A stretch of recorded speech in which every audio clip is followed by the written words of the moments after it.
sword now with a Everybody tiger needs on an it. excuse to buy a new katana sword, that's for sure. Sure.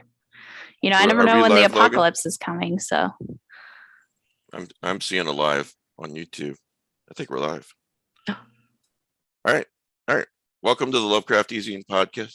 That's okay. We're new to this dual streaming to Facebook. Welcome to the Lovecraft Easy podcast, everybody. Our guests today are Mark Salinger and Dan Powell from the Archive 81 podcast and Netflix show. Hi, guys. Hey there. How's it going? If you're Logan, why don't you do me a favor? And no, you can't do that. Somebody look on YouTube and let me know that the comments are okay there and that people can see. Anyway, let's do introductions and then we can talk with these guys. Matt, why don't you start? I know you got a prize. Yes, I do have a prize. We are still going through the series The Terror on Easy Movie Night for those who care, but the prize is something a little different. This is a journal by Hippocampus Press. It's sort of like weird fiction review from Centipede Press. It's only put out annually. It's edited by Joshi. It's got nonfiction articles. It's got new fiction, and it's got poetry. It's a nice, substantial book. This is the first issue. If you want to win it, send an email to easyandprizes@gmail.com and put Penumbra in the subject heading. We draw a winner in about 6 weeks.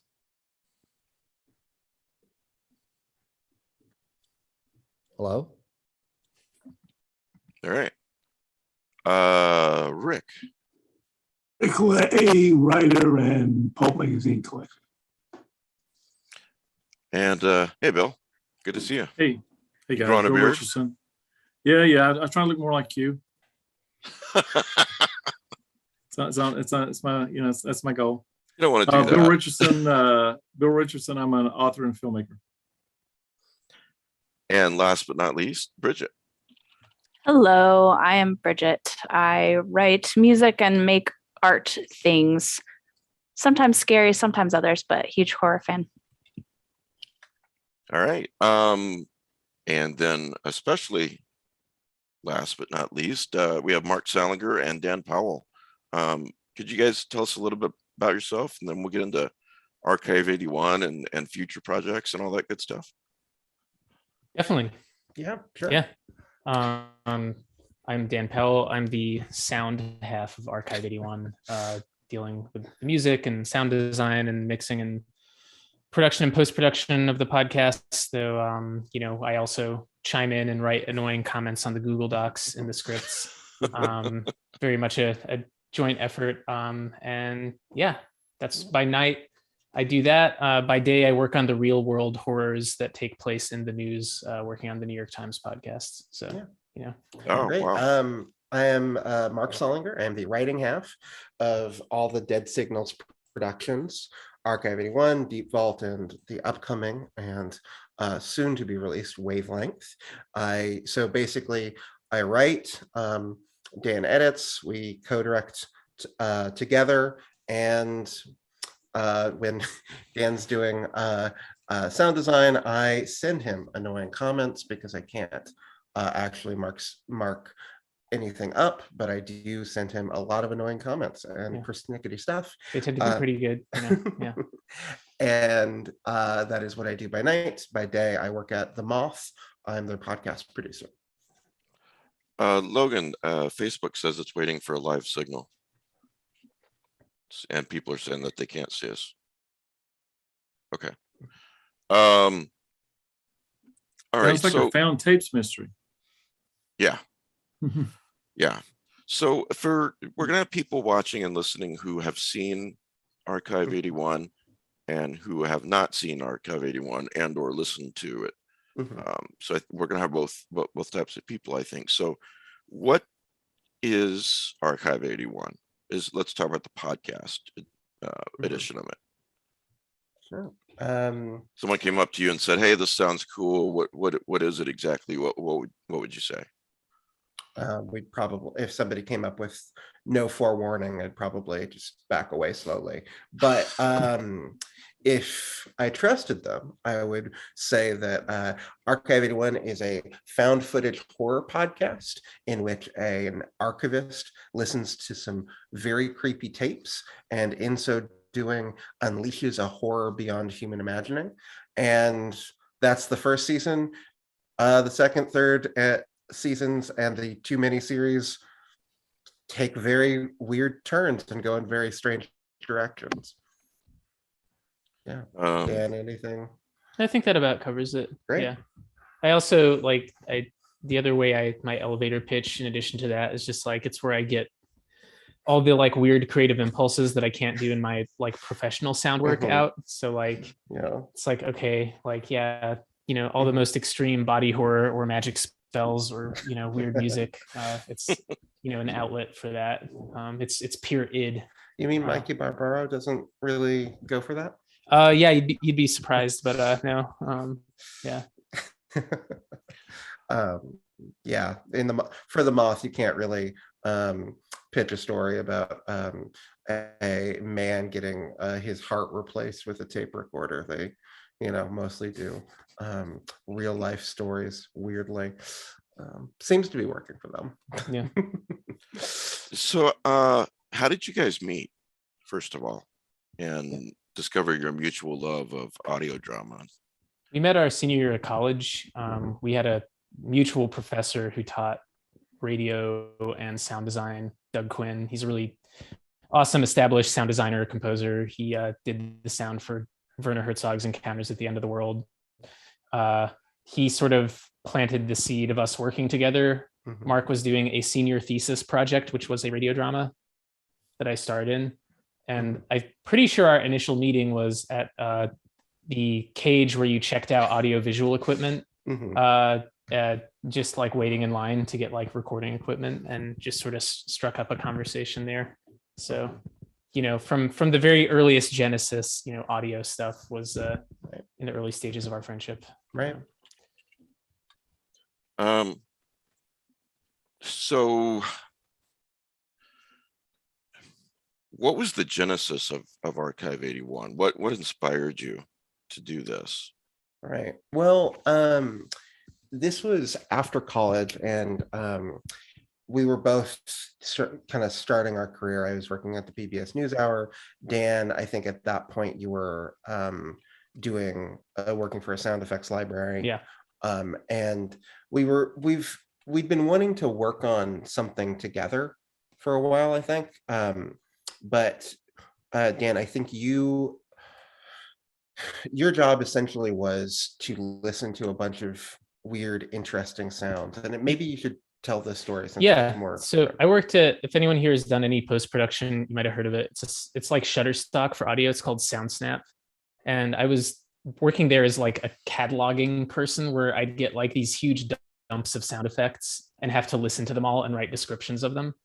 And I was doing this remotely from my apartment before remote work was like the sort of dominant thing. So I spent just hours each day alone listening to sounds and writing like, if it was like a vocal sound effects library, be like, man gasping to death, or like, and it just sort of, when talking about it with Mark, we realized, wow, like there's an audio fiction potential story in the idea of a guy being locked away in a remote location, being forced to listen to weird stuff. Right. And cataloging it. So that was sort of like one of the seeds of it. Mm-hmm. And then, I think in the way we hashed it out, like Mark really brought the like cosmic horror element to it. Right. And like, the sort of structuring that into a story instead of just a frame, Right. So that was sort of the inception. That was like, late fall, like 2015, I think was when we did it. Yeah, I mean, I think we were like outlining it at that time. Like we came up with the general premise of man listens to creepy tapes, but that's the conversation. That's every horror podcast ever. We wanted to find a way to do something interesting and also doable, because at this point we didn't have access to a lot of resources. And we wanted to pay all our actors fairly and make sure that we didn't get into thousands and thousands of dollars of debt making it. So we kind of tried to find a good premise that was both interesting and exciting, but also something that we could do completely ourselves. Yeah, we were able to bootstrap it pretty well. Yeah. In the beginning there. So yeah. Yeah. I have a question. You brushed past this, but I'm very interested. How do you define cosmic horror? I feel like what's that Supreme Court justice who when asked to define what pornography was, he said, I don't know, but I know it when I see it. Right. But I feel like it's the horror of existential dread and the unnameable. So I think that there are lots of types of horror that are about very specific things. So, you've got your like, oh, this is the horror of gross stuff. Here's, a bunch of rats are feasting on my body. Something's growing inside me. You've got like, oh, what if the kid? You've got the Omen. What if the kid I'm raising turns out to be someone horrible? But I think what cosmic horror is, it takes the unnameable dread that we all feel every day. This idea that like, hey, what if all of our actions are, dust on the face of the earth, are inherently meaningless? That I think that in the back of our brains, we all kind of maybe sort of believe. And it puts speak for yourself. Yes, Dan. Dan and I are both very happy people that don't deal with the crushing sadness of living in a late stage capitalist economy. Never had it. But I think that cosmic horror, what it does, it puts it creates stories about unnameable dread and existential dread and the fear that we can't fully articulate. And plus there's gory, creepy gross monsters, And the insignificance of humans mm-hmm. in the universe. Right. That sort of thing. Mm-hmm. I got to tell you that I really enjoyed the podcast Archive 81, but I really, really enjoyed the Golden Age. You guys did an old-time radio, mm-hmm. 2-part podcast. Yeah. And it seemed very King in Yellow to me. Are you guys fans of old-time radio horror? I caught a lot of, and this is a compliment, it sounded a lot like Mercury Theater on the Air. I'm a huge fan of old-time radio. Oh yeah, I mean it's an intention. Like the main host, his name is Oscar Waters. Like it's not the least obvious homage. Yeah, the initials are the same. I think it's like Silver Spring on the Air or something. Like it's very much an intentional homage to Orson Welles and Mercury Theater on the Air. And fun fact, the place we recorded it honestly felt like a haunted Golden Age radio studio.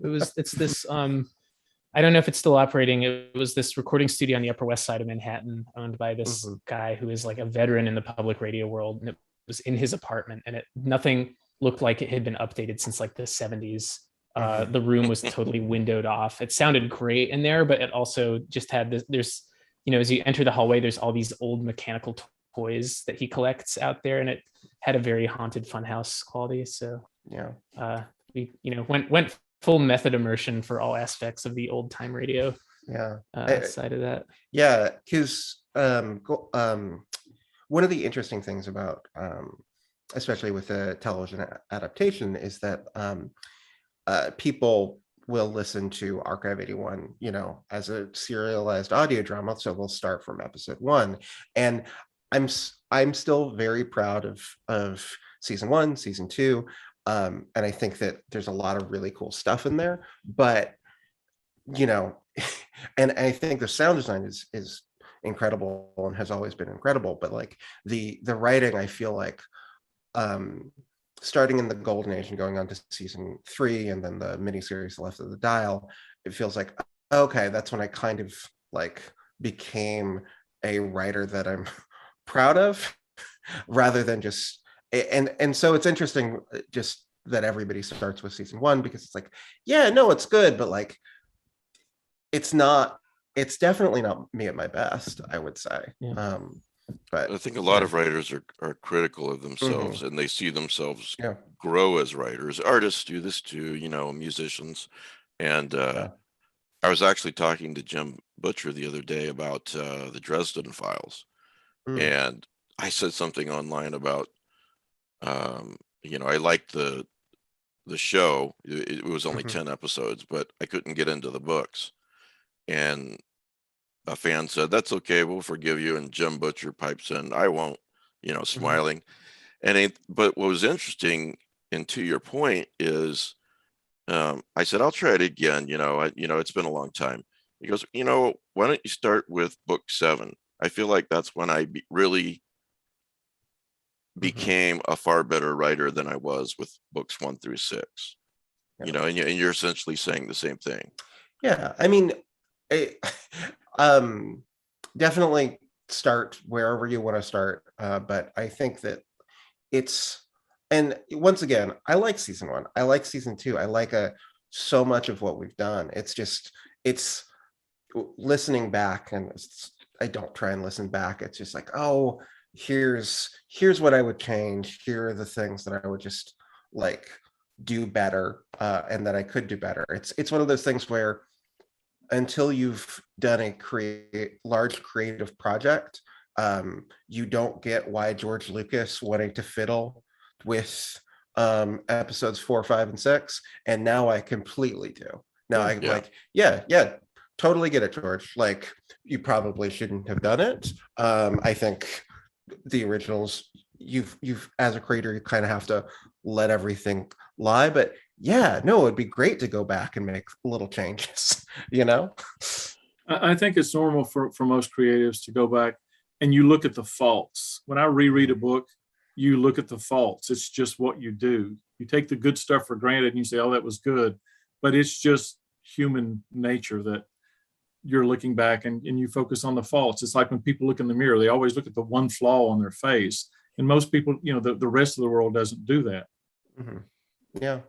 Yeah. And I mean, it's like the point of, when you get 20 reviews that are like, oh, I love this. This is amazing. And then the one review is like, this is unlistenable. I'm like, I don't remember the 20. I never remember the nice things people have said about anything I've worked on. I always remember the mean stuff. It's, I guess it's just how humans are wired. Yeah. A friend of mine, Scott Thomas, phenomenal writer. Just knowing what you guys are into, you should check out his novella, The Sea of Ash. It's available on Kindle and audiobook and print. But my point is that you guys would really like it, and my point is that also, he got a bad review on it once several years ago, and he's like, "Oh man, it just really bothers me and everything." I'm like, "But look at all these 5-star reviews that you have." And I said, look, take any book on Amazon, take a classic, a book that everybody agrees is just fantastic, and there's still going to be 1-star reviews, so it's tough to ignore them, but that's a good way to do it, I suppose. Let's see here. What are some of your favorite? We talked about Laird Barron briefly. I think it was before the show started. But what are some of your favorite authors and other shows that you've drawn inspiration from?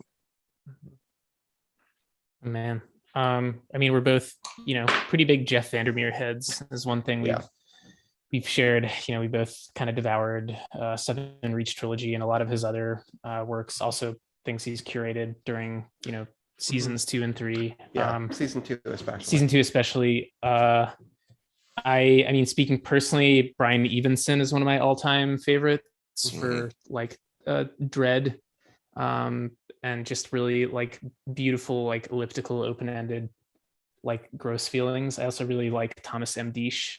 I think that MD is probably one of my like favorite horror novels I've ever read. Those are two that come to mind off the top of my head. Mark? Yeah. So Kelly Link, if you know her short stories, they're sort of like magical realism, horror, weird, strange, urban fantasy. You know, the best writers are unclassifiable, but I really like Victor Laval. Or is it Victor Laval or Victor Lavale? It's I've Victor only seen Lavelle. Victor It Lavelle. rhymes with Powell. Victor Laval is Okay. Yes. Yeah. Sorry. No problem. It's one of those things where I've only seen it written. I said Yeah. the exact same thing to him. Yeah. And Laird Barron, Ligotti, I think Ligotti, yeah. is really Shouts out to Ligotti. Yeah, for sure. And then my all-time favorite writer is Ursula K. Le Guin. Not exactly horror, but like she's pretty much inspired everything I've ever written. I think she's far and away the best writer, just period. At least I think so. My personal opinion. You guys, as far as the King in Yellow themes, you might want to check out Joe Pulver. He died a couple of years ago, good friend of all of ours here, but just a fantastic writer. You could start with one he actually edited, didn't write, but edited, called A Season in Carcosa. That's really good. But I take it you guys, from listening to the Golden Age, you guys are, what do you want to say, fans of that theme too? Yeah, I mean, I think for Golden Age, I kind of, when writing it, I left a couple, like it's semi-inspired by some of those themes. I think that for the most part, I'm more inspired by writers who are inspired by Chambers or Lovecraft, because I find for the most part their stuff to be fair, like that stuff from that period, other than some notable exceptions, to be fairly unreadable, and problematic in a lot of really, really awful ways. But I feel like I think that the people that are inspired by it, I find much more influential, people like Laird Barron or Thomas Ligotti. So I feel like I'm kind of getting a lot of those, not necessarily themes, but those totems and motifs, sort of second or third hand, which I find fairly interesting. When I tried to go to the source in high school, I was kind of like, wait, what? This is what people are reading? Because when you read an author like Lovecraft, like it's one of those things where it's like the stories themselves are written terribly, at least in my opinion, are written terribly. And he's one of those like people that can think of 20 words to mean absolutely nothing. And I feel and when you go to him, you're like, oh, this is terrible, but it's reaching at something really interesting and really profound and really meaningful. And then other writers and other artists have reached at that and gotten a lot closer. They've distilled it more effectively. Exactly. Yeah, I think that's exactly right. They took those themes and ideas and they expanded upon them. Laird is a really great example of that. But any prose that was written 100 years ago is going to not be that accessible to people today. True. Oh yeah, Fair. yeah. But like, I will say that like when you read somebody like Shelley, or let's say you could even say Oscar Wilde, like you can, or Dickens, like you can kind of be like, okay, like some of this stuff is like like you have to kind of penetrate it. But like, man, like Portrait of Dorian Gray, still creepy, still amazing. Like that's a horror novella. Like that is one of my favorite horror novellas. So Well, you guys one of my mentioned Pictures comments, of Gray. Sorry. this was actually addressed by Neil Gaiman. Mhm. He was interviewed as part of a what was it called? Fear of the Unknown, the Lovecraft. Mhm. There was a documentary on Lovecraft. This is more than 10 years ago. And he wrote some very entertaining Lovecraftian kind of stories. But he said Lovecraft was something you picked up, you played with it for a while, then you put it down and you went on to something else and left it for the next person. So I think that's kind of a lot of writers in cosmic horror will look at it, Mhm. mess around with it for a while, sublimate it, absorb it, use this or that other portion of it, and they just move on to find their own voices. So that's kind of how I view it. But when you're saying this about old prose, I will just tell you that The Willows by Algernon Blackwood is still about the Oh yeah, best story I've ever read. Mhm. yeah, definitely. I didn't invite you guys on to throw a bunch of book recommendations at you, but since you like Legati, and so do I, and King and Yellow themes, Joe, both of these on Joe Pulver. Joe Pulver edited a book called The Grim Scribe's Puppets, if you're familiar with that one, which was a lot of authors, anthology of a lot of authors doing homage to Thomas Legati and his, I don't know, world, his universe, his themes. And the same thing with The Season in Carcosa, Robert Chambers themes, The King in Yellow, The Yellow Sign, all that kind of stuff. So they're both really, as you say, accessible, and expound and bring those themes even further. So Cool. yeah. Thanks for the rec. Oh, sure. So to what extent were you guys involved with the Netflix show? Because there are changes, obviously, there always is changes. There's changes from a book to a movie, and from a book to a TV show, and then here a podcast to a TV show. Did you guys have any say in this, or how does this work? Apart from a few broad things where we said like, hey, like please don't use our actual names for the characters, and like some higher level things like that, our sort of philosophy was like, we're sound people, we're sound story people, but we don't want to like interfere too much with the television, like Right. the people with like the sort of pictorial expertise, so to speak. So we were fairly hands off overall. Yeah. So how did it come about that you were approached, or that you were able to get the deal with the TV show? At what point in the podcast did that happen, and how did that all go down? That was we have an awesome agent, and we really owe everything to her. Her name's Kim, and she's a rock star. None of this would have happened without her.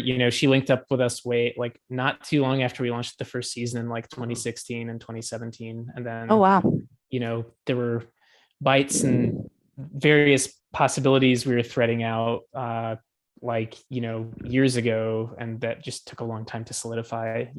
Adaptation in television is very much a hurry up and wait type of situation.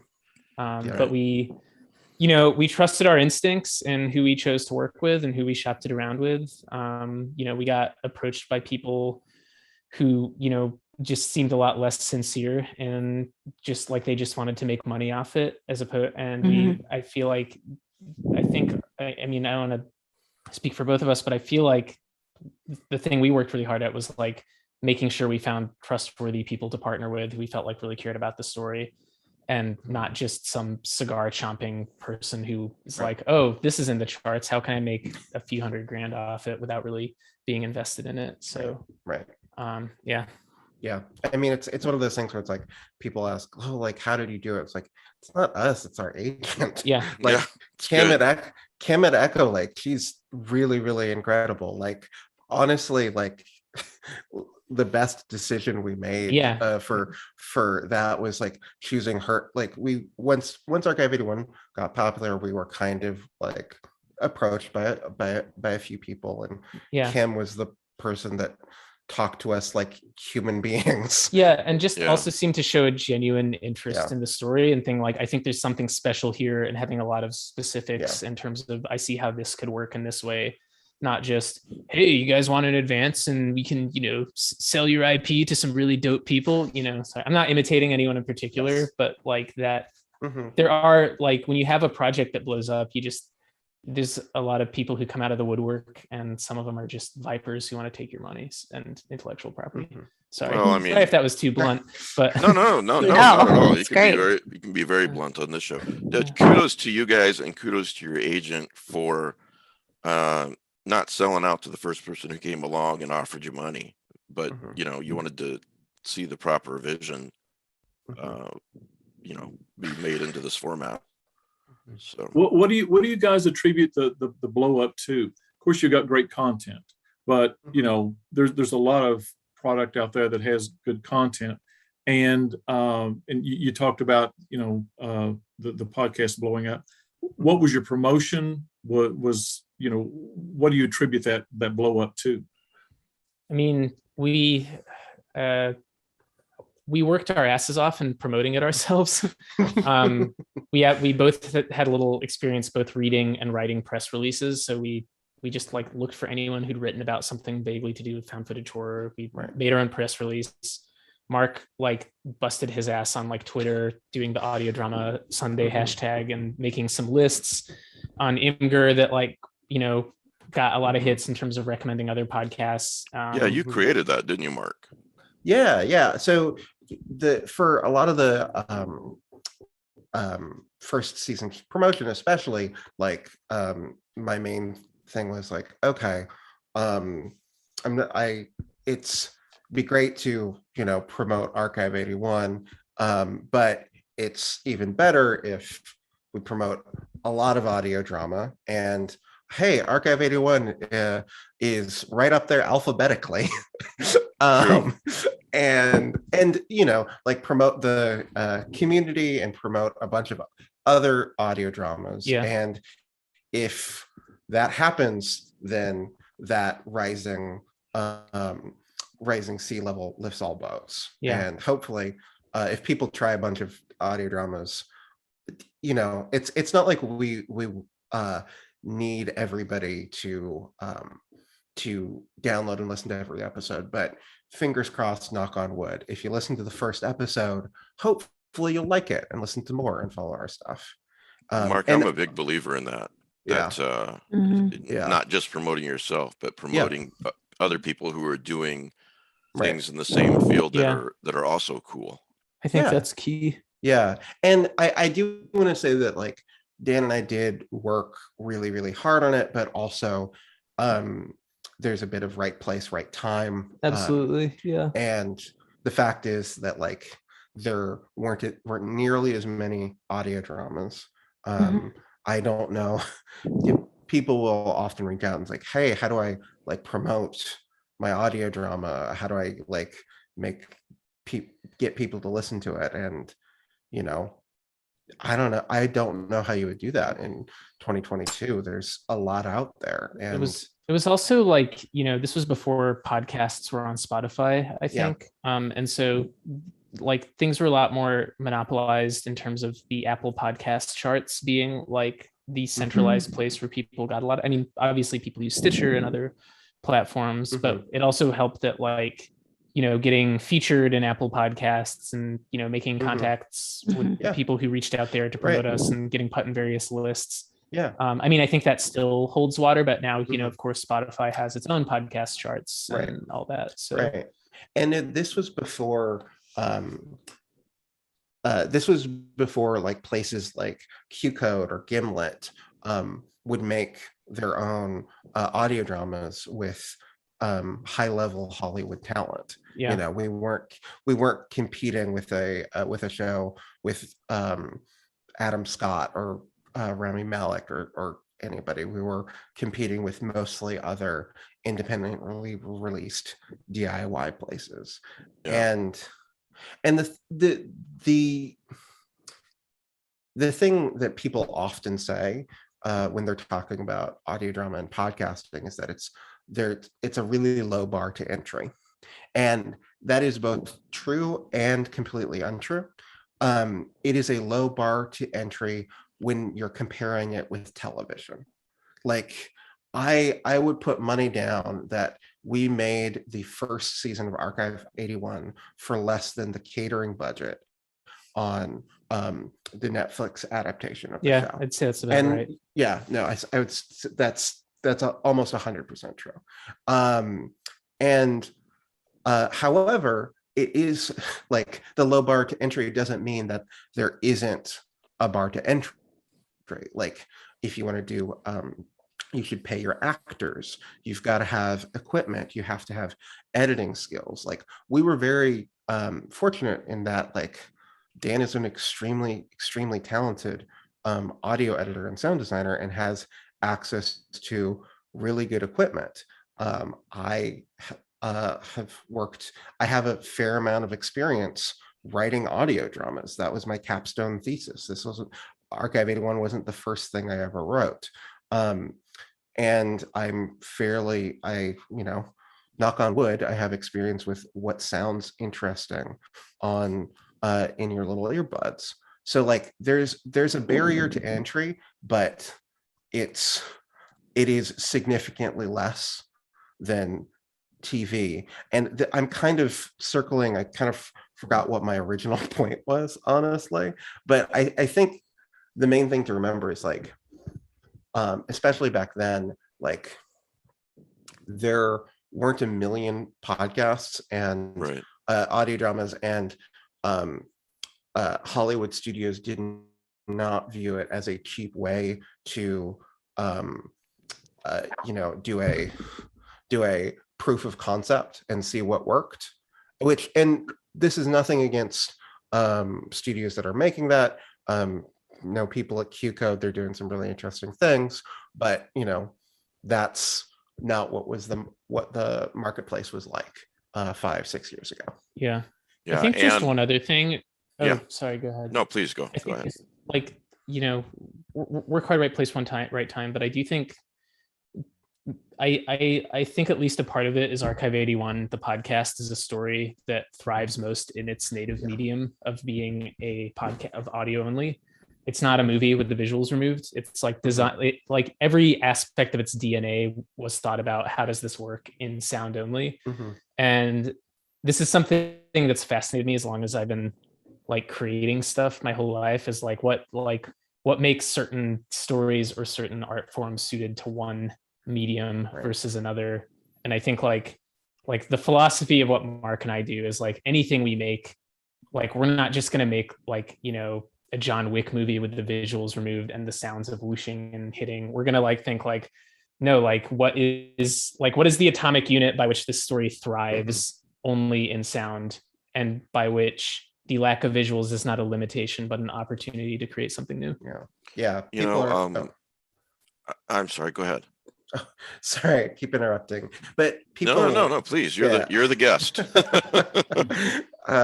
People ask, like, oh gosh, why are all the monsters? Why is there so much music in the show? Why are there so many of the rituals or horror involves, like, leitmotifs and music or something? And it's like, because it's an audio medium. Like, right. We want to showcase the power of audio, whether that's music, whether that's the power of the human voice.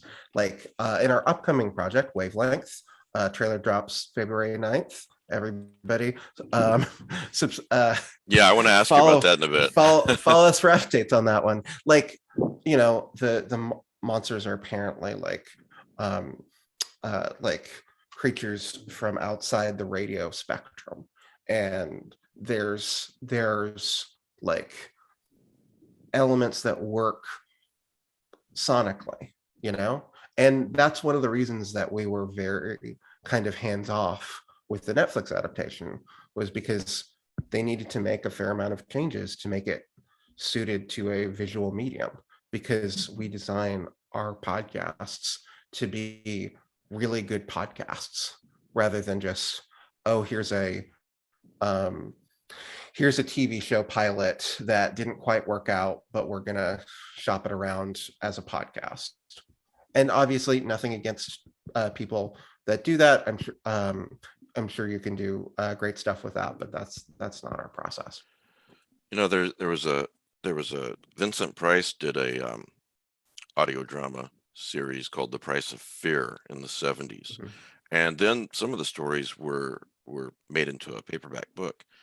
And it's over there. I can't reach it. So I'm going to badly paraphrase what Vincent Price said in the introduction. But what he said about audio drama is, he started in films and theater, all kinds of things in his career.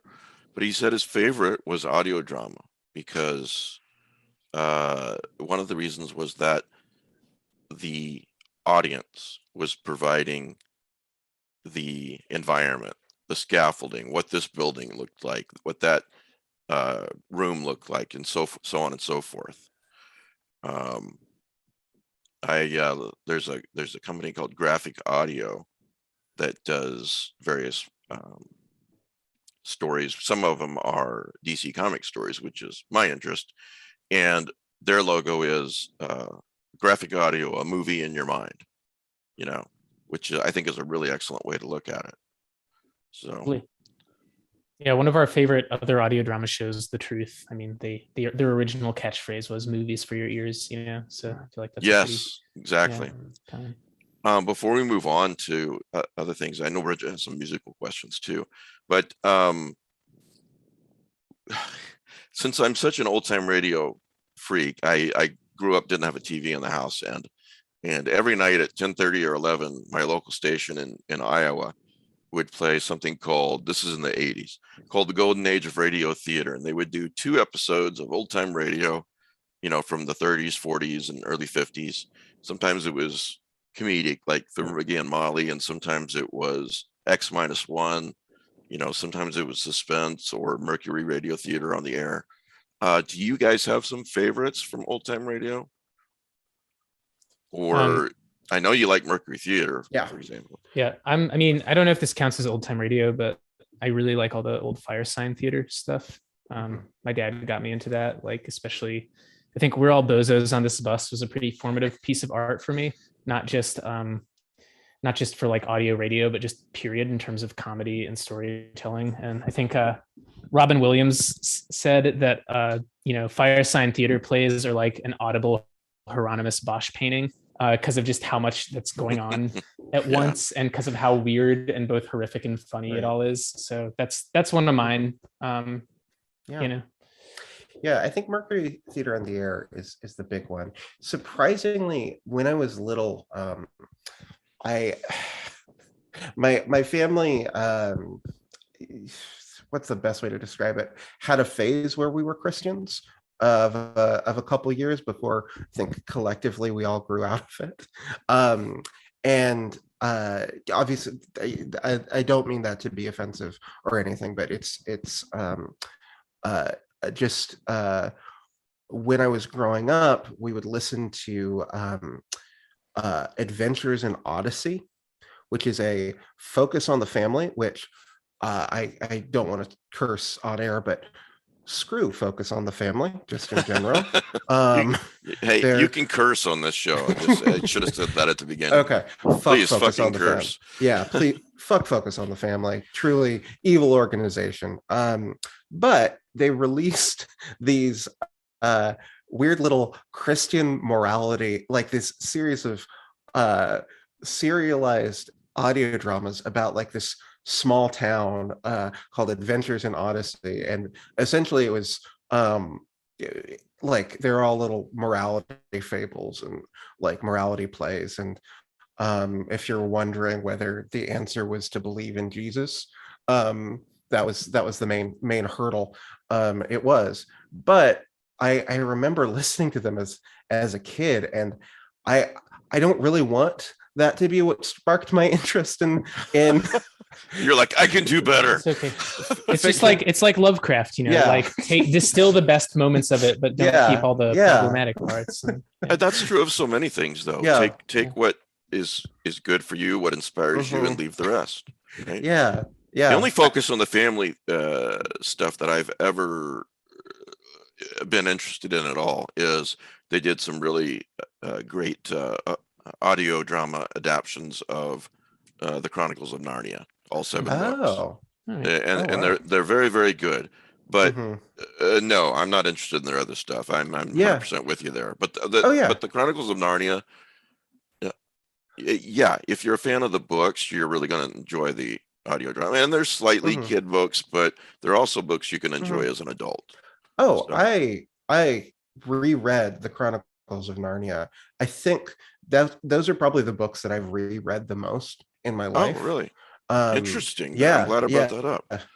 Yeah, no, I can point you in the direction of the audio dramas later if you're interested. I don't think I want to experience them again. I kind of want to leave them in the past, just because I remember having a realization.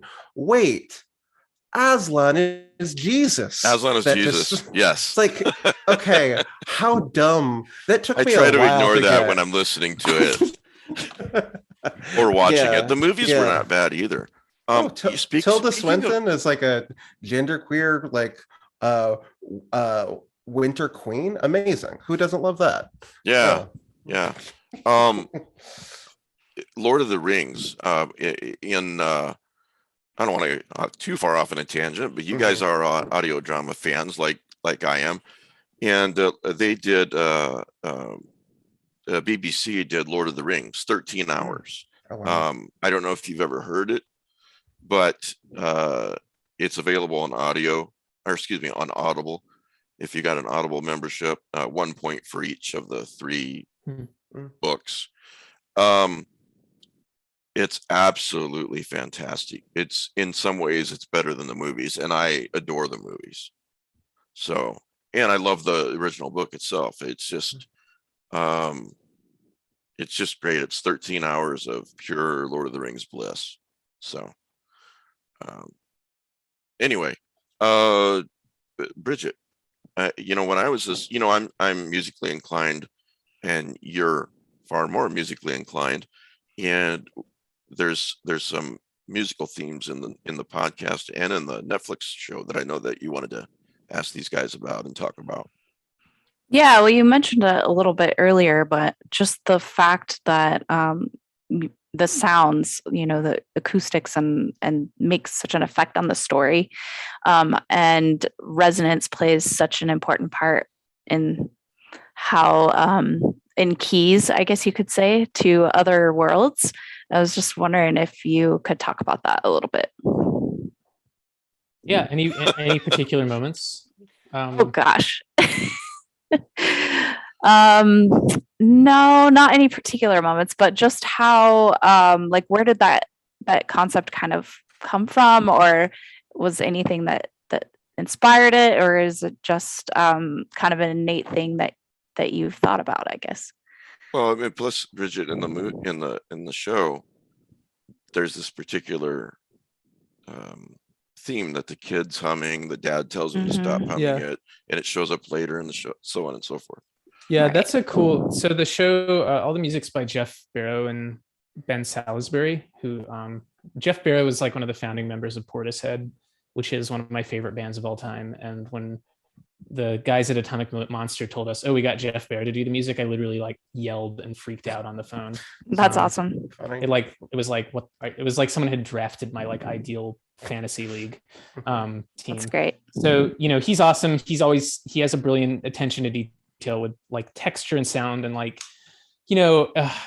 as a composer, I can say it's really, there's so many virtual instruments and sample libraries now that like anyone can kind of just poop out like weird electronic textures without really thinking critically about the intent of them or how they factor into the story. And Jeff and Ben are very much, true artists, and they really think critically about how, the synthesized textures they're using, factor into the story. They're not, and I feel like you can kind of tell, or at least I can tell when I'm watching, has someone really thought about, this theme, or did they just were they on a deadline? Did they just get a preset out of a contact library and throw it in there?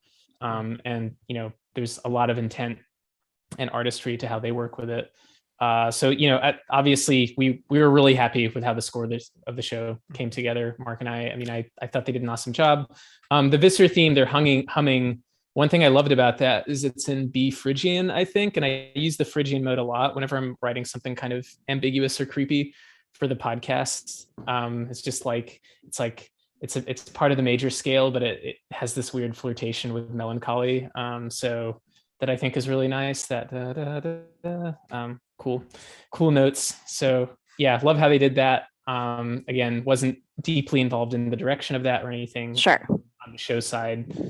But yeah, and I mean, in terms of like how we use music in the podcast, I think, you know, it's sort of like Mark said earlier, it's audio only. So like, you know, we want to put a lot of songs in there because that's something you don't really need a visual reference to experience. And there's a lot of different directions you can go with that. And I apologize because, you know, even though I'm a musician, I never feel less articulate than when I'm trying to talk about music I write. I kind of, you know, our process is really Mark just writes in the script like, Dan, make this. And I'll like, you know, beat my head against the keyboard for a week and then finally get something that seems to be right. That's the real story, folks. Yeah. I mean, I think, you know, season 2, there's this cello song called Lights You Can't See, where the original prompt in the script was an Arthur Russell's This Is How We Walk on the Moon. Yeah. And like literally what Mark wrote in the script was like, come on, Dan, make something as haunting and beautiful as this, like no pressure. Which was a good prompt. I mean, as writers, you all know that like sometimes a prompt is the best thing to like fire up your, you know, creative juices when you're stuck. So it's a fun, sure. I mean, it's a fun process. I like getting prompts that way. It's fun, especially like, you know, I love working with things that are kind of like outside my comfort zone. And just, you know, it's really just about going into the lab and trying a bunch of things and seeing what happens. And, yeah. It's cool. I love that this gave you an opportunity to explore things that you can't explore in your other duties, to be able to just really test things out and let your wings out, so to speak. Oh, totally. Yeah, that's really cool. I just wanted to add too, for anybody out there that hasn't listened to the podcast yet, and we were talking earlier about, you know, how people got into it or whatnot, but I would add that I think your formatting is really smart. Just looking at a podcast and saying, oh, okay, this is under 20 minutes. That's doable. I can listen to that. And then you listen to all these sound bites and then Mark gets on there. It's like, please help us find Dan. And then you're like, what? The episode's over already. And then, you know, I was only going to listen to one episode, but boop, you know. So that's the reality out there, folks. So listen to it and you'll be hooked. It's like this suspension of disbelief with a really well done found footage, you know, or a really well done faux documentary like Lake Mungo. Have you guys seen that? No, I haven't seen that. No, Yeah, I just finished The should. Medium though, which is one of my favorite found footage docudramas I've seen in years in terms of freshening it up the genre. So highly recommend that. Lake Mungo Australian is film, right? Yes, it is. Okay. Oh yeah. Yeah, and it's laid out like a documentary more than a found footage. I know there's a fine line there, but you know, you kind of have to go into it and say, okay, I'm watching it real in your mind. I'm going to suspend my disbelief, and I'm watching a real documentary here, and you know, preferably in the dark, somewhere around midnight, and it is one creepy film. So cool. Yeah. And yeah, you guys, as Bridget said, you guys do that really well with the podcast. That suspension of disbelief.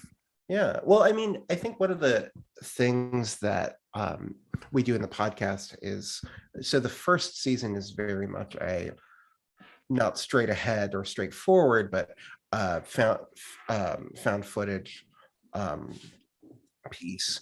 And then in the second season, we were batting around different ideas, and it seemed like the obvious thing to do would be like, okay, it's Archive 82, like he's listening to stuff, tapes from a mental hospital, or like, you know, the obvious thing. And what we really like about Archive 81 is it lets us try new things and do interesting stuff that we wouldn't be able to get to do um, in our regular day jobs. And if we ever get bored with it, then what's the point? This is a side gig. So in season 2, we the opening scene is them cut this weird little monster cutting open Dan and sticking a recorder in his heart and making him a cyborg. And we're like, okay, we're going to do like a Dreamlands thing for season 2, and then we'll do like a golden age of radio pastiche, and then for season 3 it's going to be more urban fantasy, and then for the left of the dial it's going to be a John Waters, David Lynch 1950s Americana thing, just because we're inspired by a lot, but our one of the main reasons we do what we do is we get bored and we want to entertain ourselves and figure out something that we like and interests us. I've said this before on the podcast, but the guy who created Myst, the video game, like from like 25 years ago, Robin Miller or Randy Miller, one of those two. I can't remember. They were two brothers, right? Dan's the biggest Myst fan in the world. I wouldn't say biggest, you are. But well, then you may know this, Dan. He said somebody said about him that their feeling was that he was creating the kind of computer game that he wished somebody would create for him so he could play. And what you guys just said reminded me of that. Yeah. Hey, I'll take a comparison to the creators of a game franchise that I spent many hours of 5th grade trying to solve all the puzzles in. Oh my God, you were in 5th grade. I was married, man. You make me feel old. Let me ask Mark a writing question. Yes. Podcasting is really similar to serials, the old television serials, and also to old time radio, in that there's this getting you from one episode to the next, like the stepping stones, across a river. And also is sort of a painting yourself into a corner so that people will wonder how you're going to paint yourself out of that corner. And it's a different medium than a lot of other kinds of writing. And I'm just interested in your thoughts on that. Like the serialized nature of it, how to keep people. Well, I think that it's kind of changed as the seasons have progressed. Towards the beginning, our episodes were fairly short. They ended on like fairly explosive cliffhangers, like, hey, you're going to want to listen to the next one. As we went on, one of the benefits of having a long-running show is that for the most part, you can trust the audience a little bit more to stick with you and follow you wherever your strange muse takes you.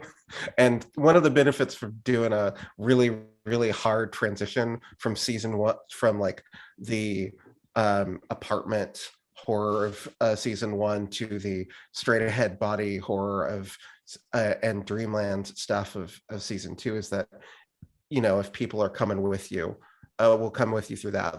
You've pretty much got them for life. So as the shows progressed, we can be a little bit less cliffhangery. We can be a little bit more trusting and like, if we do an hour-long episode about a pirate ship going on a whaling adventure, you guys are gonna follow us and trust us. And that's, as we were writing Wavelength, we kind of had to go back a little bit and be a little bit more like, okay, we this may be the first time you're listening to one of our things. We really want to hook you. We really want to grab you. We kind of have to think about the audience a little bit more rather than just entertain ourselves and know that the audience is going to come along. Ken, as far as archive, and I want to talk to you about Wavelength, but as far as Archive 81 goes, you mentioned people could jump in wherever they want. Is that literally true? No, I mean, start from the beginning.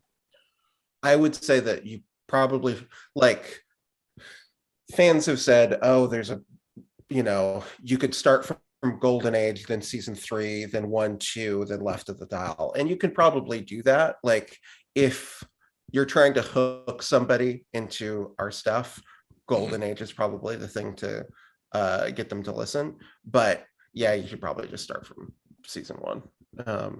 It's like as much as we've progressed, season 1 still kicks ass. Season 1's still good. Yeah. Well, I really want to compliment you on not just all of it, but since I'm such an old time radio fan, on the Golden Age, and what a great job you did with that. I've been listening to him for 40 years, and it very much felt like an old time radio show. So yeah. And I can I get another question in here? Yeah. One of the things, it doesn't, a lot of people who've been doing this as long as you guys have, they've sort of expanded their team. And it seems like you guys have sort of stuck with that, the partnership that you have. Can you talk a little bit about that? Well, I would say that we have expanded our team in certain aspects. We were really lucky in that we were able to work with a bunch of really cool graphic designers, and obviously our actors. We hired a casting director, starting in, I believe it was season 3. I think season 3 is the first time. Oh yeah, Jamie Agnella, Agnella, who's also an extra in the Netflix show. Yeah, which is awesome. Yeah, it was great. And we were able to hire a really, really talented script editor, Cassandra Brame. They're goddamn amazing. They really help our scripts. And they're just a great person to run ideas off of. So we have expanded our team, but I think the core partnership is important to me. I don't know if it is to you. No, it is to me too. I mean, I'm in the process right now of sort of, for the first time ever, because I just have to like getting someone to help with like really basic dialogue editing. Just because of the volume of work we're doing now, like I just need to like outsource some of it.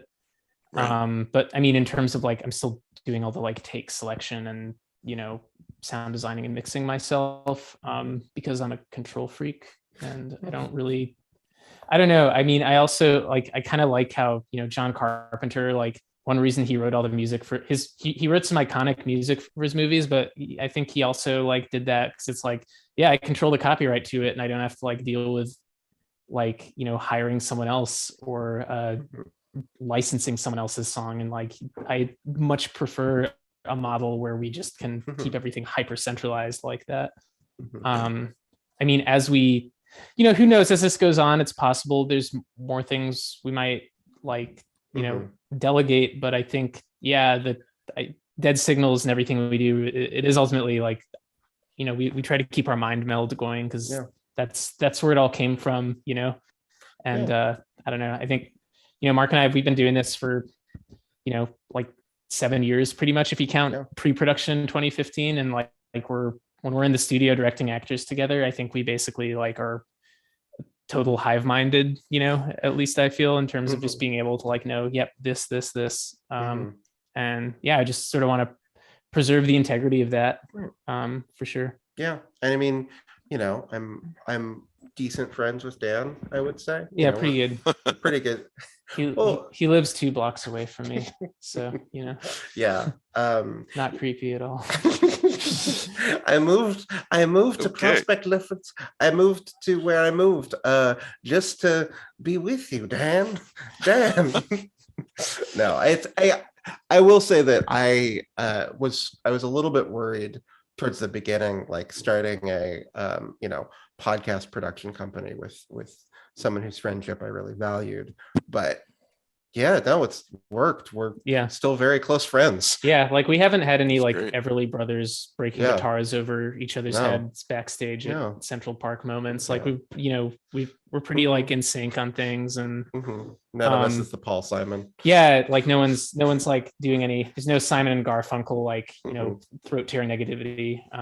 So at least so far, and I don't know. I mean, not to get all corny, but I do consider that like one of the greatest blessings of just all this success we've had that like, you know, we're still friends and still like, Yeah. let's like keep making stuff. Yeah. And It may, I don't know if some people consider it corny, but it is so important. You know, it really is.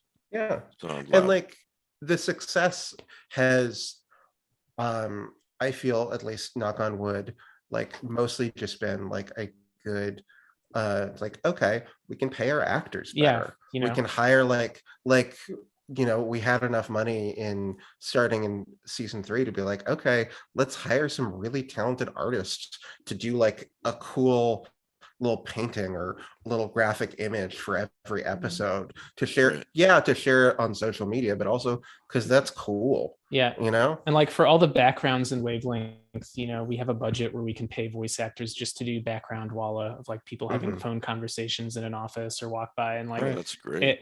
it just like those little extra roles that we used to give to friends that would just be Mhm. like, this is like a unpaid little like Easter egg thing. Like now even those like, you know, we Mhm. want to, you know, they're the people at the end of the day, they're the ones, you know, it's like being a composer and writing music for an orchestra. They're the ones who bring it to life, and we want to make sure they're, you know, Mhm. getting their side of it. And yeah, I think just having the flexibility to do that is awesome. Right. Yeah. Well, you know, I think a lot of you guys, because of what you're saying about keeping the friendship, and yet at the same time, yeah, you've got a lot of success lately, and I really feel it's well deserved. This is such a great story. You guys are doing really great things, and great different ideas. I have to ask you, because it's such a strange movie in some ways, and it's a favorite of mine, but what's the deal with The Secret of Nim? And I can't remember if that was in the podcast or That's not. not in the podcast. Not in the Yeah, podcast. okay. Yeah, that is there are like, one of the things I like about the show is that there's a couple like idiosyncratic, like there's some edges to it, and there's like some little idiosyncrasies, and they're not always the same as the stuff in the podcast. Like the podcast, like there's there's recurring bits and like recurring in season 3, Static Man, this creature made of static and teeth that is sort of a occult mercenary, just really loves Popeyes. It's his favorite. It's his favorite fast food chicken joint because it's the best. It is my personal favorite. Like characters dunk on Harry Potter, which is just like a little idiosyncratic thing that I put in because I really don't like Harry Potter. And then, you know, I think those type of things, whether they're in a podcast or a TV show, where you kind of feel the creator's fingerprints, are one of the things that connect a piece of art to its audience, I think, at least. Well, last thing I will say about the Golden Age, and I do keep bringing it up. Sorry. I actually wrote down a couple of phrases, and I'll try to avoid some spoilers here. But near the end, turns out I don't have free will. Probably best not to think about it. Just try and live your life and not think about the fact that you're basically a fucking meat computer. Mm-hmm. And I'm like, these guys are fans of Tom Ligotti. Yeah. They gotta be. Yeah.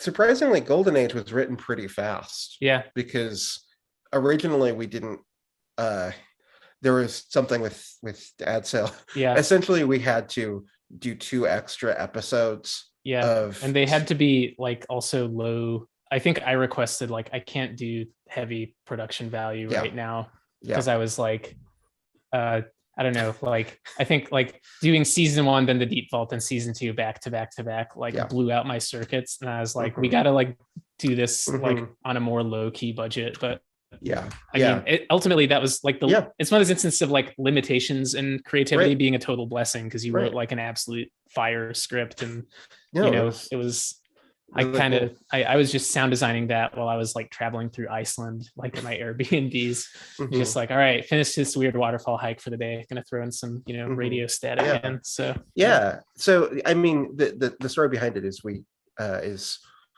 we needed 2 extra episodes for advertisers. We had it like only a couple weeks to do it, and so we needed to do something where there was only like a couple characters that could record in one session, and that didn't require a ton of production work. So a lot of the stuff is just like the writing, at least, is just me throwing at a wall and being like, okay, this is I had always wanted to do a golden age of radio pastiche, and I've like I wanted to do like a Orson Welles parody, not parody, but homage. And yeah, the cool thing about the golden age is that it shaped so much of the next season of Archive 81. Like we essentially we found the actors who are playing the members of the theater company, and Kristen and Peter and Ellen, and essentially we're like, we love working with them. Let's have the characters' grandchildren be the main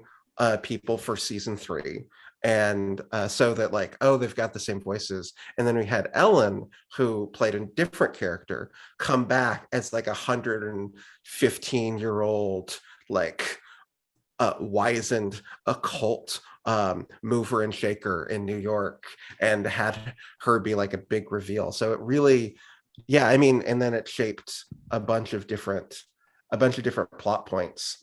I do kind of just drop time travel completely, because that's not I feel like once you introduce it, if you don't immediately drop it, like you've kind of messed up your whole plot, because it's the Harry Potter like time turner thing. It's like, hey guys, why don't you do that every time? Why isn't that the solution? Right. Yeah. So yeah, Golden Age was fun. Well, I just wanted to That was a good compliment you guys on it. Thank you. So- Thank you, Mike. Couple of little things before, and then I want to talk about what Mike, your can next project I ask is. some questions, Mike? Please do. Yeah. Even though your entertainment is not visual, you alluded to before the visual influences like David Lynch and John Carpenter are there. Can you elaborate on that and any other movies or TV shows that may have influenced you? Yeah, I mean, I guess like, I guess like I'll just talk about currently what's blowing my mind. Justin Benson and Aaron Moorhead, who directed 2 episodes of the Netflix series, they do these really incredible cerebral, like really like low budget indie feeling horror movies. One's called Resolution. Another is called The Endless, and they have another one called Something in the Dirt that just came out. And like everything, great stuff. I've seen The Synchronic. Endless. like everything they do is just so smart and thoughtful, and just has this like really like elliptical quality to it. And it's also like understated and feels almost, verite and mumblecore at times, but not in a way that's annoying. Like I'm personally a huge fan of like slow burns that are done really well, and I think Yeah. they're masters of slow burn. They direct a mean- couple of the episodes too. Yeah, Of yeah, Archive 81. from the Netflix, and like that was another like, oh wow, it's my fantasy dream team working on our show. This is awesome moment when I saw that. Well, plus just- they're doing it because they've heard your work and they're like, oh, this is cool. That's no, gotta yeah, feel that was, great. I mean, it was really like humbling and amazing to see that. I mean, just in terms of life influences, like I have a dad who like let me start watching like Evil Dead and shit when I was like 3 years old. Like, and so I've been like watching horror literally my whole life. And it's always, even from the age where it terrified me and freaked me out and gave me nightmares, I've always been fascinated with it. And I've always had a need to like understand and kind of like, understand, wait, why is this scaring me so much? Now that's I a mean, cool dad. Yeah, I mean, he gave me Videodrome on VHS when I was 15 for Christmas. If that like sort of explains anything about our relationship, and obviously you can see the influence of stuff like that, like in the body horror of our work and all that. So yeah, just generally, those are some broad, big picture influences. Terry Gilliam's Brazil is one of my favorite movies of all time. In terms of paranoia and bureaucracy and heavily stylized things. And then, Mark and I, when we sort of like reconnected after college and wanted to work together, we saw It Follows in theaters. And I feel like that was a real moment for us a little bit, just in being like, wow, that's good. I love that movie. Yeah, it's incredible. Dan mentioned the Evil Dead when he's 2 years old. Mike, Mark, what movie influenced you as a young man? Oh gosh, as a young person, trying to think of like the movies that really shaped me. Gosh, you've put me on the spot. I think for the most part, like I kind of became a little bit of a cinema jerk in high school. So I am a really, really big fan of Werner Herzog. Both his documentary work and his fiction work. As somebody who does the stuff that's both nonfiction and fiction, that's really, really cool that it can go between those two modes. Did you see him in that Jack Reacher movie with Tom Cruise? Yeah. Oh my God, he was scary as hell in that movie. Yeah, I've seen him introduce films a couple times.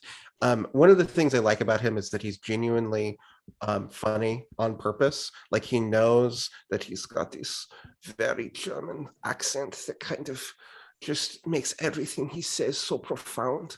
Werner Herzog is the one impression I can do. And he basically he knows that, and he's just a funny human being. And he's able to play into that. I'm just going to answer with stuff that I've really liked recently. The movie that I'll tell everybody to check out, if they like Archive 81, especially Archive 81 season 3, is called A Dark Song. That was a really big inspiration film on the rituals and the kind of the design of this need to sacrifice something for magical power. It's one of the most refreshing magic movies in recent years. Yeah. And then I think if you guys know the director Joe, Uncle Boonmi, who can recall his past life, he's it's a Thai film. It's just absolutely incredible and amazing, and it's sort of the liminal space between waking and dreaming, and between life and death. Dan and I saw Memoria recently, and that was just absolutely mind-blowing. I really like that. Werner Herzog's Lessons of Darkness is one of the most interesting uses of music. There's all those oil fires, and he uses this classical music. And it's a really great example how sound can completely change a film. Totally. Yeah. I thought the movie A Dark Song really was good at showing how magic is really hard. Yeah. Right. Yeah. Don't get something for nothing. Right. That is the thing that I think I literally have a character in season 3 or Left of the Dial dunk on Harry Potter, because the idea is magic has to cost something, or else it's BS. If you guys know Wizard of Earthsea, which is one of my favorite novels. I think it's by my favorite writer, Ursula K. Le Guin. It's about essentially a magic school, but the main character does a complicated magic spell, and a specter of death follows him forever until he has to defeat it. It's dangerous. It costs something, or else magic isn't interesting. At least that's my opinion. Yeah. And I feel like this is perhaps just such an obvious cliche observation, but you can totally read the sacrifice involved in magic in A Dark Song is metaphorical for the creative process in terms of oh God, I'm up till 3 a.m. editing footsteps sound shuffling. Maybe that's just me, but it's fuck, this takes time and effort, and you're going to lose things, and you're not going to be able to go to your friend's party because you were revising the scene, and then you're going to have to, I don't know. So tell us about Wavelength. That's coming up in February, right? Yeah. February 9th is when the trailer releases. February 16th is when the first episode releases. Gosh, Wavelength. Besides, hey, it's really good. If you like Archive 81, you should listen to it. Something. It's a. Forgot the exact elevator pitch, but it's about the monsters we create and the people who have to fight them. So it's a small division of the FCC that has been tasked because for some reason people think that these weird monsters are somehow related to the radio spectrum. They've been tasked with defeating these strange monsters, and so it's this mix of government bureaucracy and existential terror. The monsters themselves are it's not Bigfoot or Loch Ness monster or vampires or anything. It's more just like floating deer skulls surrounded by wires. Every one of them is unique. It's they create cults around them. They're things that hurt the human mind to comprehend. And like talking broadly, it Mhm. poses this question of like, think about oh man, we haven't been able to fix the bridges in the city of Pittsburgh for 30 plus years because of bureaucratic entanglement. Imagine if the same totally inefficient systems were responsible for stopping existential terrors from beyond time and space. Right. What do you do when the people tasked with protecting the world from that have to fill out form 27B/6 before they can go get the paperwork to get the plane ticket to go to the place to investigate it. So it's like it's got some of these like satire elements with that in there. Sounds a bit like Charlie Strauss. Right, Sounds like Kafka. Yeah. I mean, it's like X-Files if the X-Files were actually set in a realistic government bureaucracy. That's more like Charlie Strauss than it is like the Lovecraft Squad or Delta Green. Yeah. I mean, one of the things that we wanted to like explore a little bit is like this sort of idea of technological acceleration too. This idea that everything in the world is moving faster and faster and faster, and like we're being pushed up against new people, new ideas, new concepts all the time. And what does that friction in our minds create? And what if the answer was creepy monsters from beyond time and space? It was also I think another thing, Mark, you mentioned early on was like genre wise we wanted to try like the proper detective mystery thrillers. We read Tana French's In the Woods for sort of inspiration around the time like the initial ideas were being cooked up, and so it's also us just kind of venturing down that genre road as well. Right. Yeah, because like we wanted to. One of the things about archiving one is like there are mysteries and stuff, but there aren't really many answers, and we like to keep it that way because it's existential dread. Like you're not supposed to know. Once you find the answer, it's not as scary. Yeah. With this, we kind of wanted it to be like, okay, there are some mysteries that you're never going to know. Like you're never going to know exactly why the monsters are showing up, or you're never going to know exactly the exact nature of them. But like, hey, it's going to be a season-long mystery that you are going to have to figure out, and you're going to be with these agents as they uncover it, and through the use of sound. And it's kind of new and exciting. It's a little bit of a stretch, but we like. I'm looking forward to it. It's 10 episodes, right? Yeah. 10 episodes. And how long will each episode be?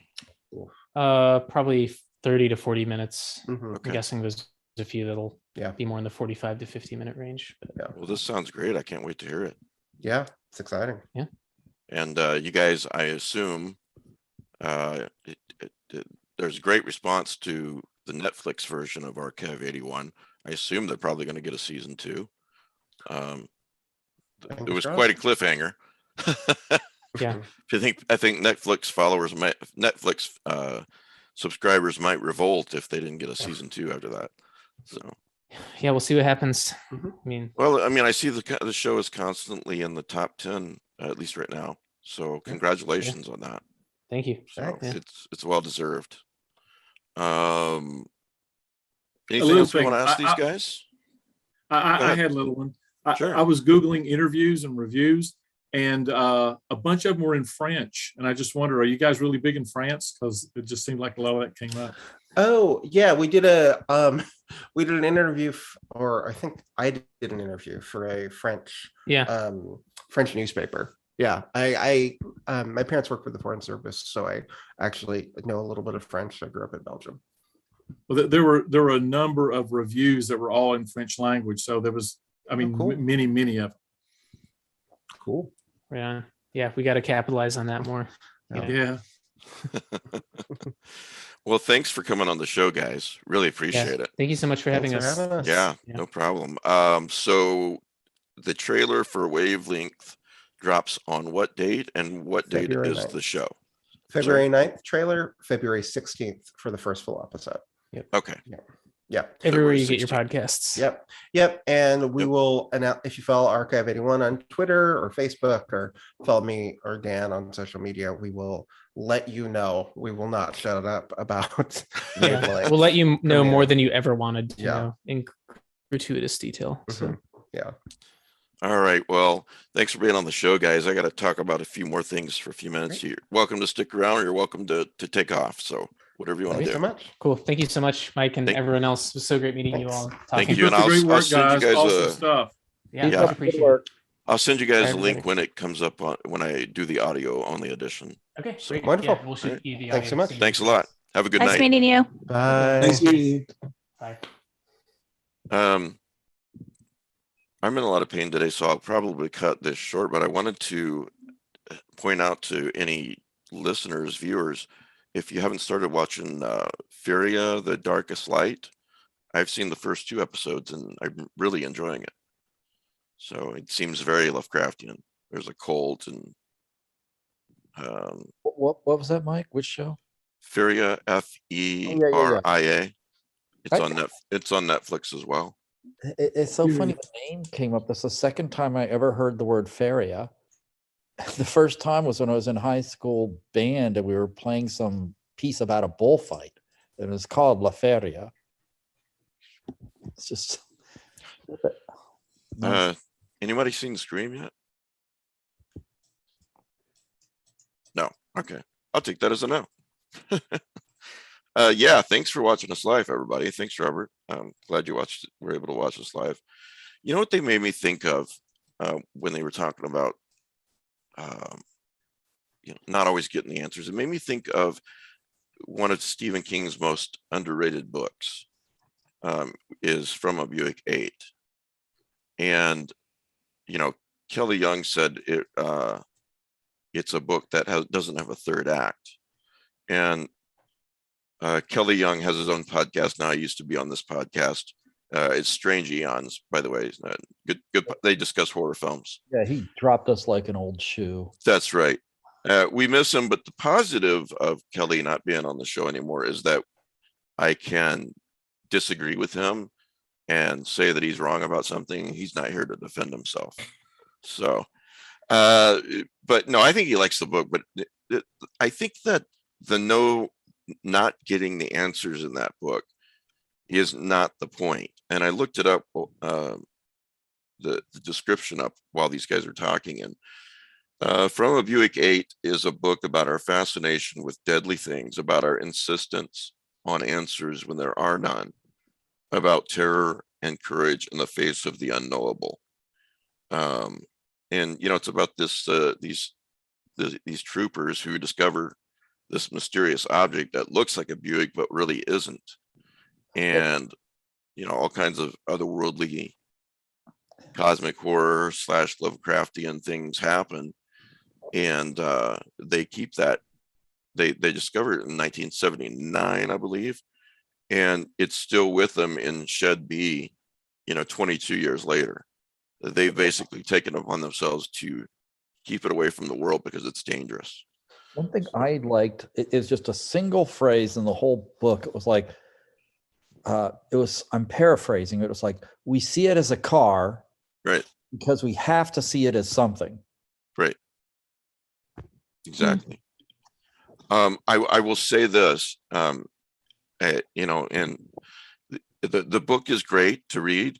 The audiobook is even better because they've got some phenomenal voice talent for the audiobook. They've got several different actors. You know, they've got one guy playing the current, I think it's 2002, current 2002 guy who's in charge of Troop D, and you know, with him narrating in the first person, and then they'll go back and they'll say then, which is 1979, and it's a different actor, and they're I can't think of their names. They've been in movies, but they're great voice actors. It really adds an extra dimension to listen to it as opposed to just reading it. So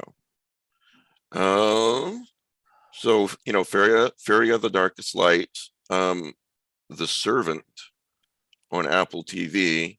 I can already sense Matt Carpenter groaning about Apple TV, but I've watched the first season. It's pretty weird and creepy so far. It's uncomfortable. That's what I like about it. It makes you feel uncomfortable. Yeah. And it does it very subtly. Is it supernatural horror? It yes, I would say yes. There's basically this baby, and you keep fearing for its safety and some other things. But I believe that's M. Night Shyamalan, isn't it? Isn't that? Yeah. Yeah. And it's much more subtle than some of the other things that he's done. Yes. And it's just really interesting with no big scares. Just the placement of a character in relationship to another character makes you feel dread. It's very subtly done, but very well done. Yeah. And there's some really creepy things, like, I won't give it away, but where that one guy sleeps that night, Bill. Yeah. Remember that? I'm Yeah. like, what the fuck, man? That's just, if I saw that in real life, it'd be like, you know. It's the way David Get Lynch out. can juxtapose two things that, you know, it's just, you just take something that you normally don't see, and it just makes you uncomfortable. And it's very expertly done. Very, very light finger. Yeah. And Matt, Apple TV, I think for the Secret first 2 balance. months, I'm getting it for 99 cents a month. Even I can afford that. And then it goes up to $4.99 a month if I keep it. So I know, it's but, pretty you cheap. know, it's like Binge it Paramount, all. Is this the get off my lawn God. portion of the show? HBO, It's and fixing to be. Prime. Yeah. Good God, it's like Viewer / listener Kenneth Yu has some questions wants us to talk about cosmic horror and weird fiction elements in giant mecha fiction, but I'm going to wait until next week when hopefully Pete is back with us too. I was just going to say, get Pete on the show. Yeah, so we can talk about that later. And like I said, I can help you with the giant creature cosmic stuff, but yeah, but like I said, I'm not feeling too good today. So, but anyway, that was a nice talk with these guys. I'm sorry the Facebook portion kind of crapped out, but we're still working out the bugs. So, Mark and Dan were really refreshing, weren't they? They were just two good friends, doing what they love, doing it on the side. Just Absolutely. really refreshing and fun to listen to those guys. the future of horror is bright. Yeah, absolutely. Absolutely. Yeah. And it's nice to see them and I love working that in a it's audio medium. drama. Yeah, and see them working in a medium they love, and you can see how they're exploring with each new project something else. And mad props to that. Yeah. All right. Well, thanks guys for being with me and helping me interview these guys. So Bridget, why didn't you go off on the Phrygian mode and what it means and get your keyboard out? And geez. Okay. Another day. I would like to have heard that. I would love to have him got into that. Okay, well, and maybe in a future video on my YouTube channel. Okay. Yeah. all right. Well, we'll see everybody next week. If you're a Patreon, this next Thursday, I'm going to be talking with Gwen Callahan and Niels Hobbs about the upcoming Lovecraft conventions, and Economicon's in August. I don't remember when the next HP Lovecraft Film Festival is, but we'll talk. Gwen will give us all that information. Usually And October in Portland. yeah, I think, yeah, that sounds right. And then the next one is actually going to be really cool too. I've got 6 writers that I want to have basically just get them started. Writers that I really admire and that are really kind of doing different things, different ideas, and just have a conversation with them and have them have a conversation with each other. Who? Let me pull it up and I will tell you. 1 second. It is, okay, Max D. Stanton. You guys remember him. Max Carden, John Pageant, excuse me, Emma J. Gibbon, Ina Efris, and Kathy Koja. Those 6. Well, that's a really interesting lineup. Yeah, I think They're so. all very different. Boy, does their shit weird. Yeah, they're all doing really weird stuff, and I really enjoy what they do. So I thought it would be a great conversation. So anyway, all right, Logan, if you're listening, I'm ready to log off whenever you are. Thanks, guys, for being here. Thanks. And, Everybody.